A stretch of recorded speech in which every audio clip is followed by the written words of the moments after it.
বিবাহের পর যখন বৌমার বাচ্চা হয় তখন বিদায় মাস ঠিকই দিতে পাঠান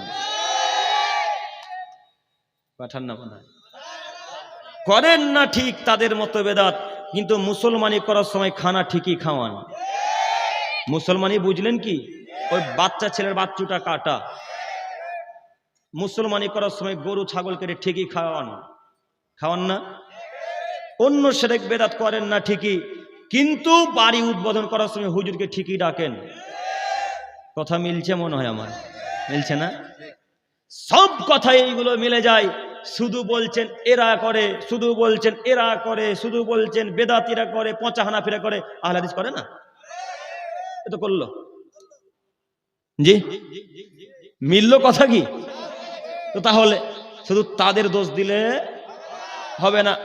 আমি আপনাকে বলতে বললাম আহলে হাদিস পরিবারে জন্মগ্রহণ করেছেন, সলফে সলেহিনদের মানহাজকে অনুসরণ করেন, এর জন্য আলহামদুলিল্লাহ।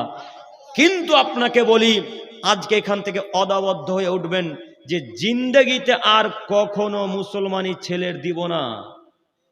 মুসলমানি দিবেন না মানে মুসলমানি দিবেন না মানে মুসলমানি দিবেন, খানা খাওয়াবেন না। আপনারা এই কথাটা কেটে ছেড়ে দিন না। আবার আপনাদেরকে নিয়ে খুব বড় ভয়, আপনারা কেটে ছেড়ে দিচ্ছেন।